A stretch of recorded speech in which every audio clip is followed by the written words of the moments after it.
PTN cinema தங்களை அன்புடன் வரவேற்கிறது. 1986 தீபாவளி தினத்தன்று சரவெடியாக நடிகர் திலகம், ரஜினிகாந்த், கமலஹாசன், விஜயகாந்த், சத்யராஜ், பிரபு போன்ற பலர் திரைப்படங்கள் வெளிவந்தது. இந்த திரைப்படங்களை எந்த திரைப்படம் முதலிடம், எந்த திரைப்படம் வெற்றி தோல்வி கொடுத்திருக்கிறது தான் தீபாவளி சரவெடி வெடித்த திரைப்படங்களை பார்க்க போகிறோம். 1000 கண்ணுடையாள் என்ற ஒரு தெய்வ பக்தி திரைப்படம். இந்த திரைப்படத்தோட இயக்குனர் கே. சங்கர் அவர்கள் இயக்கியிருக்கிறார். இந்த திரைப்படத்திற்கு சங்கர் கணேஷ் அவர்கள் இசையமைத்திருக்கிறார். இந்த திரைப்படத்தில் பத்மினி, கவுண்டமணி, செந்தில் போன்ற பலர் நடிச்சிருப்பாங்க. இந்த திரைப்படத்தை பொறுத்தவரைக்கும் ஒரு தெய்வீக படமாக இருந்தது. இந்த திரைப்படம் பார்த்தீங்கன்னா பாடலும் சரி, படமும் ஓரளவு பார்த்தீங்கன்னா எதிர்பார்த்த அளவுக்கு சரியாக போகல. ஒரு தெய்வ பக்தி உள்ள திரைப்படங்களை பொறுத்த வரைக்குமே பாடல் நல்லா அமைஞ்சிருந்தாலே அந்த திரைப்படம் பட்டி தொட்டியெல்லாம் கலக்கி பிரமாதமாக பேர் சொல்லும் அளவுக்கு ஒரு பேர் கிடைக்கும். 1000 கண்ணுடையாள் என்ற ஒரு பக்தி திரைப்படத்தை பொறுத்த வரைக்குமே திரையரங்கு ரசிகர் மற்றிலும் எதிர்பார்த்த அளவுக்கு சராசரியாக இந்த திரைப்படம் ஒரு ஆவரேஜான திரைப்படமாக தான் அமைந்தது. பட்டி தொட்டியெல்லாம் கலக்கவில்லை. ஒரு ஆவரேஜான 1000 கண்ணுடையாள் திரைப்படம். அடுத்த திரைப்படமாக கண்ணுக்குள் மை எழுது என்ற திரைப்படம். கண்ணுக்கு மை எழுது என்ற திரைப்படத்தை பொறுத்த வரைக்குமே மகேந்திரன் இயக்கியிருக்கிறாரு. இந்த திரைப்படத்திற்கு இளையராஜா அவர்கள் தான் இசையமைத்திருக்கிறாரு. இந்த திரைப்படத்தில் பானுமதி, ஜுஜாதா, சரத்பாப் போன்ற பலர் நடிச்சிருப்பாங்க. இந்த திரைப்படத்தை பொறுத்த வரைக்கும் ஒரு பெண்மை கதாபாத்திரமாக எடுக்கப்பட்ட ஒரு சிறந்த திரைப்படம் தான். இந்த திரைப்படத்தில் இளையராஜா அவர்களோட பாடல் வரிகளும் சரி, பாடலும் ஒரு சூப்பராக அமைந்த ஒரு திரைப்படம் தான். ஆனால் இந்த திரைப்படத்தை தீபாவளிக்கு இந்த 10 திரைப்படங்களை இறங்கிய திரைப்படங்களும் பார்த்தீங்கன்னா இந்த திரைப்படம் பார்த்தீங்கன்னா அந்த சமயத்தில் சரியாக போகலை. ஏன்னா நிறைய பெரிய ஸ்டாரோட திரைப்படங்கள்லாம் வெளிவரும்போது பார்த்தீங்கன்னா அந்த திரைப்படத்தில் இருக்க பாடல் மகிமையாக இருந்தாலும் அந்த படம் ஒரு வெற்றியை அடையாது. பொதுவாக பார்த்தீங்கன்னா அந்த திரைப்படத்திற்கு ஒரு கதாபாத்திரமான ஒரு ஹீரோ அமைஞ்சிருக்கணும். இந்த திரைப்படம் பார்த்தீங்கன்னா ஒரு ஆவரேஜாக அமைஞ்ச திரைப்படமாகத்தான் அமைந்தது. அடுத்த திரைப்படமாக தழுவாத கைகள் என்ற திரைப்படம். ஆர். சுந்தரராஜன் இயக்கத்தில் இளையராஜா இசையில் வெளிவந்த இந்த திரைப்படத்தில் கேப்டன் விஜயகாந்த், அம்பிகா போன்ற பலர் நடிச்சிருப்பாங்க. இந்த திரைப்படத்தோட பாடலும் சரி, ஒரு வேலித்தனமான ஒரு கதாபாத்திரத்தில் கேப்டன் விஜயகாந்த் அவர்கள் நடிச்சிருப்பார். விஜயகாந்த் அவர்களை பொறுத்த வரைக்கும் நிறைய திரைப்படங்கள் பொறுத்த வரைக்கும் ஒவ்வொரு காம்பவுண்ட் நடிச்சிருப்பார். ஒரு விசித்திரமான ஒரு விசித்திரமாக இந்த திரைப்படத்தில் நடிச்சிருப்பார். இந்த திரைப்படம் அது 1986 பார்த்தீங்கன்னா வெற்றி நடை போட்டாலும் கிட்டத்தட்ட தியேட்டரில் ஒரு 50 நாள் தான் ஓடி இருக்கு. இந்த திரைப்படம் ஒரு தோல்வி திரைப்படமாக தான் அமைந்தது. தழுவாத கைகள் பட்டி தொட்டியெல்லாம் கலக்கும் என்று எதிர்பார்த்த விஜயகாந்த் அவர்களின் அந்த 1986 ஒரு தோல்வி திரைப்படம். 2 திரைப்படங்களுக்கு வெளியே வந்திருக்கு. இருந்தாலும் இந்த தழுவாத கைகளை பொறுத்த வரைக்கும் ஒன்றும் ஓடலை, சரியாக ஒரு தோல்வியாக தான் அமைந்தது. அடுத்த திரைப்படமாக லட்சுமி வந்தாச்சு என்ற திரைப்படம். ராஜசேகர் இயக்கத்தில் வெளிவந்த இந்த திரைப்படத்திற்கு ரவீந்திரன் அவர்கள் இசையமைத்திருப்பார். நடிகர் திலகம், ரேவதி, பத்மினி போன்ற பலர் இந்த திரைப்படத்தில் இணைஞ்சு நடிச்சிருப்பாங்க. ரேவதியை பொறுத்த வரைக்கும் ஒரு நடன புயலாக இந்த திரைப்படத்தில் நடிச்சிருப்பாங்க. நடிகர் திலகத்தை அவங்களை சொல்லவே வேண்டாம். பத்மினியோட காம்போ பொறுத்த வயசானவங்க பொறுத்த இந்த திரைப்படத்தில் நடிப்பு திறமையை வெளிப்படுத்தியிருப்பார். பாடலும் சரி, படமும் வேற லெவலில் கொண்டாடப்பட்டது. இந்த திரைப்படம் பட்டி தொட்டியெல்லாம் கிடைக்கி பாட்டும் சூப்பராக அமைந்தது. தியேட்டரில் இந்த திரைப்படம் 100 நாள் ஓடி இருக்கு. செந்திலோட காமெடி சொல்லவே வேண்டாம். அதை பொறுத்த வரைக்கும் ஒவ்வொரு இடத்துலையும் ஒவ்வொரு ஸ்டெப்பாக பண்ணியிருப்பாரு. நடிகர் திலகமோட நடிப்பு வேற இடத்துல கொண்டு போயிருக்கும். லவ் ஸ்டோரி கலந்த இந்த திரைப்படம் தியேட்டரில் 100 நாள் ஓடி ஒரு வெற்றி திரைப்படமாக அமைந்தது. அடுத்த திரைப்படமாக மாவீரன். இந்த திரைப்படம் ராஜசேகர் இயக்கத்தில் இளையராஜா இசையில் வெளிவந்தது. இந்த திரைப்படத்தில் சூப்பர் ஸ்டார் ரஜினிகாந்த், அம்பிகா, ஜெய்சங்கர் போன்ற பலர் நடிச்சிருப்பாங்க. வாங்கடா வாங்க என் வண்டிக்கு பின்னாலே என்ன பாட்டெல்லாம் சூப்பராக தான் அமைஞ்சிருக்கும். மாவீரன் திரைப்படத்தை பொறுத்த வரைக்குமே என்னன்னு தெரியல. இந்த மாவீரன் திரைப்படத்தை பொறுத்த வரைக்கும் அந்த சமயத்தில் தீபாவளி தினத்தில் நிறைய திரைப்படங்கள் வந்துதான் ரேஸில் ஓடும்போது பார்த்தீங்கன்னா இந்த திரைப்படம் ஒரு தோல்வியாக தான் அமைஞ்சது. பொதுவாக பார்த்தீங்கன்னா அந்த திரைப்படத்துக்கு ஒரு எதிர்பார்ப்புகள் அதிகமாக இருக்கும். தீபாவளி தினத்தன்றாலே சூப்பர் ஸ்டார் ரஜினிகாந்த் திரைப்படங்கள் மிக மிக ஒரு எதிர்பார்ப்பு இருக்கும். ஆனால் இந்த திரைப்படத்தில் பாடல் நன்றாக தான் அமைஞ்சிருக்கும். படமும் ஒரு மாதிரி இருக்கும். ஆனால் கதைகளும் எதுக்கு தான் அந்த திரைப்படம் அந்த சமயத்தில் சராசரியாக ஓடவே இல்லை. இந்த திரைப்படம் படும் தோல்வியாக அமைஞ்சது. மாவீரன் ஒரு லாஸ்ட் திரைப்படமாக தான் அந்த சமயத்தில் அமைஞ்சிருக்கு. பாட்டு எல்லாமே ஒரு சூப்பர் ஹிட் தாங்க. ஆனால் படத்தை நல்லா பார்க்கலாம். அந்த அளவுக்கு ஒரு அருமையான ஒரு படம். இந்த திரைப்படம் அந்த 1986 தீபாவளியில் குதிரையில் ஓடும் அப்படின்னு ரேஸில் பார்த்தா அந்த தீபாவளிக்கு இந்த திரைப்படம் அப்படியே குறைஞ்சிருச்சு. ஆவரேஜான ரசிகர் மற்றிலும் திரையரங்கிலும் ஒரு ஆவரேஜான ஒரு திரைப்படமாக தான் மாவீரன் திரைப்படம் அமைஞ்சது.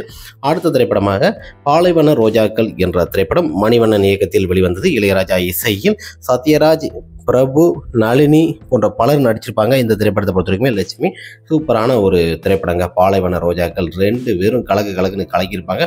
பொதுவாக இவங்களோட காம்பினேஷனை பொறுத்த வரைக்கும் படம் நன்றாக இருக்கும். இந்த திரைப்படம் பார்த்தீங்கன்னா தியேட்டரில் 100 நாள் ஓடி ஒரு சூப்பரான ஒரு வெற்றி திரைப்படம் தான். பாக்ஸ் ஆஃபீஸ்லையும் ஒரு நல்ல வசூல் கொடுத்த ஒரு சூப்பர் டூப்பர் ஒரு ஹிட் திரைப்படமாகத்தான் பாலைவன ரோஜாக்கள் திரைப்படம் வந்தது.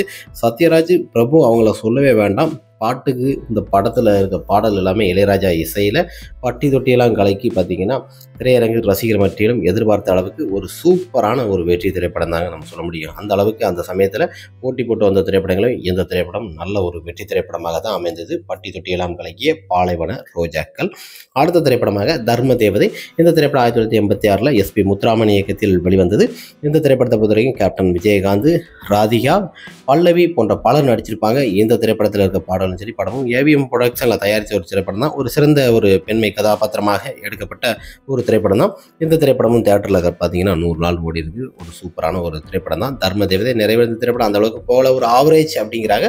கிட்டத்தட்ட இந்த திரைப்படம் தியேட்டரில் 100 நாள் ஓடி AVM ப்ரொடக்ஷனில் ஒரு வெற்றி படைப்புகளாக தான் அமைந்தது. பாக்ஸ் ஆஃபீஸ்லையும் ஒரு நல்ல வசூல் கொடுத்த ஒரு சிறந்த திரைப்படமாக பெண்மை கதாபாத்திரமாக கொண்ட தர்ம தேவதை AVM ப்ரொடக்ஷனில் பட்டி தொட்டியெல்லாம் கலக்கி ரசிகர் மத்தியிலும் மக்கள் மத்தியிலும் நல்ல ஒரு வரவேற்பு பெற்ற ஒரு ஆவரேஜான ஒரு திரைப்படமாக தான் தர்ம தேவதை திரைப்படமும் அமைந்தது. அடுத்த திரைப்படமாக விடிஞ்சா கல்யாணம் என்ற திரைப்படம் மணிவண்ணன் இயக்கத்தில் இளையராஜா இசையில் வெளிவந்த இந்த திரைப்படத்தில் சத்யராஜ், சுஜாதா போன்ற பலர் நடிச்சிருப்பாங்க. செந்தில் போன்ற இந்த திரைப்படம் ஒரு அருமையான ஒரு திரைப்படங்க. இந்த திரைப்படத்தில் இருக்க பாடலும் சரி படமும் வேற லெவலில் கொண்டு நிறுத்திருக்கும். சத்யராஜ் அவங்களோட நடிப்பு திறமை சூப்பராக இருக்கும். மற்ற இடங்களில் திரைப்படங்களில் ஒவ்வொரு கதாபாத்திரம் வில்லன் எந்த ரோலு கொடுத்தாலும் நடிக்கக்கூடிய ஒரு கதாபாத்திரம் ஒரு நாயகன் என்றால் அது சத்யராஜ் அவர்கள் தான். அந்த அளவுக்கு ஒரு அற்புதமாக நடித்த இந்த திரைப்படம் பட்டி தொட்டியெல்லாம் கடைக்கு விழிஞ்சா கல்யாணம் தியேட்டரில் 100 நாள் ஓடி ஒரு சூப்பரான ஒரு திரைப்படமாக அமைந்தது. சத்யராஜ், சேஸ்ரீ போன்ற பலர் நடிச்சிருப்பாங்க. பாட்டும் சூப்பராக இருக்கும். படமும் ஒரு மாசான ஒரு திரைப்படம். அந்த திரைப்படம் பட்டி தொட்டியெல்லாம் கலக்கி அந்த சமயத்தில் மிகப்பெரிய ஒரு நல்ல வசூல் 100 நாள் தியேட்டரில் ஓடி வெற்றி திரைப்படம். அடுத்த திரைப்படமாக அறுவடை நாள். இந்த திரைப்படத்தை பொறுத்தவரைக்கும் JM குமார் அவர்கள் இயக்கியிருப்பார். இந்த திரைப்படத்திற்கு இசையமைத்தவர் இளையராஜா அவர் தான். இந்த திரைப்படத்தில் எழுதியகம் பிரபு, ராம்குமார், சிவாஜி அவங்களோட பையன் நடிச்சிருப்பாங்க. அதனை தொடர்ந்து பார்த்தீங்கன்னா பல்லவி போன்ற பலர் நடிச்சிருப்பாங்க. அறுவடை நாள் ஒரு விறுவிறுப்பான ஒரு கதைகளை கொண்ட ஒரு திரைப்படம். பொதுவாக பார்த்தீங்கன்னா ராம்குமார் அவர்களுக்கு நல்லா ஒரு வெயிட்டான கேரக்டர் இந்த திரைப்படத்தில் கொடுத்துருப்பாங்க. இந்த திரைப்படமும் பட்டி தொட்டியெல்லாம் கலக்கி தியேட்டர்லையும் பார்த்தீங்கன்னா 100 நாள் ஓடி நல்ல ஒரு திரைப்படமாக சக்கப்போடு போட்டது. நம்ம இளையதிலகம் பிரபு அவர்களை பொறுத்த வரைக்குமே அந்த சின்ன தம்பி தான் காம்போல வரும். அவர் ஒவ்வொரு பாட்டும் சரி அந்த சமயத்திலாம் பார்த்தீங்கன்னா ரேஸில் நிறைய வெற்றி படங்கள்லாம் கொடுத்துருக்கிறாரு இளையதிலகம் பிரபு அவர்கள். இந்த அறுவடை நாள் திரைப்படமும் தியேட்டரில் 100 நாள் ஓடி தீபாவளிக்கு சரவடியாக வெடித்து 1986 நல்ல ஒரு வசூல் கொடுத்த ஒரு சூப்பர் டூப்பர் ஒரு ஹிட்னு தான் சொல்லலாம். அதனால தான் அந்த திரைப்படத்தை நம்ம 2வது இடத்துல கொடுத்துருக்கோம். இளையதிலகம் பிரபு அவர்களின் அறுவடை நாள் 100 நாள் தியேட்டரில் ஓடி நல்ல ஒரு வசூல் ரீதியாக ஒரு சூப்பரான ஒரு வெற்றி திரைப்படமாக அமைந்தது. அடுத்த திரைப்படமாக நம்ம உலகநாயகன் கமலஹாசன் அவர்களின் புன்னகை மன்னன் K. பாலச்சந்திர இயக்கத்தில் இளையராஜா இதில் வெளிவந்த இந்த திரைப்படத்தை பொறுத்த வரைக்கும் ரேவதி உலகநாயகன் நடிச்சிருப்பாங்க. படம் வேற லெவலில் லவ் ஸ்டோரி கலந்த ஒரு சூப்பரான ஒரு திரைப்படங்க.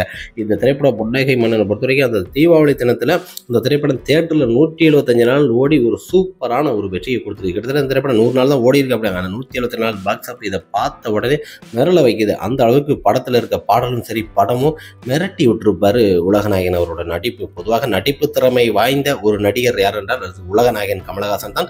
எல்லா கதாபாத்திரத்திற்கும் இவரும் பொருந்துவார்.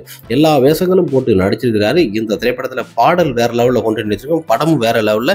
ரேவதியும் உலகநாயகன் காம்பவும் ஆளுக்குள்ளமாக தான் ரேவதி இருப்பாங்க. ஆனால் இவங்க திரைப்படத்தை பொறுத்த வரைக்குமே 2-3 திரைப்படத்தில் நடிச்சிருந்தாலும் இந்த புன்னகை மன்னன் திரைப்படத்திற்கு அளவுக்கு இவங்களோட படங்கள் அமையாது.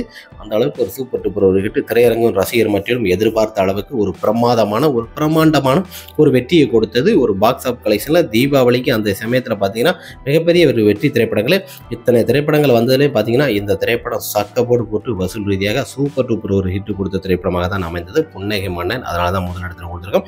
ஓகே ஃப்ரெண்ட்ஸ், 1986 தீபாவளிக்கு வெளிவந்த திரைப்படங்களில் பார்த்தீங்கன்னா குறிப்பாக நமக்கு தெரிஞ்ச மாதிரி கவுண்டிங்கில் நம்ம கொடுத்துருக்கோம் டாப் 1ல். உங்களுக்கு பிடிச்ச திரைப்படங்கள் எந்த திரைப்படங்களை டாப் 1ல் கொடுக்கலாம்னு சொல்லி கமெண்ட் பாக்ஸில் கமெண்ட் பண்ணுங்கள். நெக்ஸ்ட் ஒரு வீடியோவில் பார்க்கலாம் ஃப்ரெண்ட்ஸ். 1986 சரவடியாக சூப்பராக பாக்ஸ் ஆஃப் கலெக்ஷன் கொடுத்த சூப்பர் டூப்பர் ஒரு ஹிட் திரைப்படங்கள் தான் இந்த வீடியோவில் பார்த்தோம். நெக்ஸ்ட் ஒரு வீடியோவில் பார்க்கலாம்.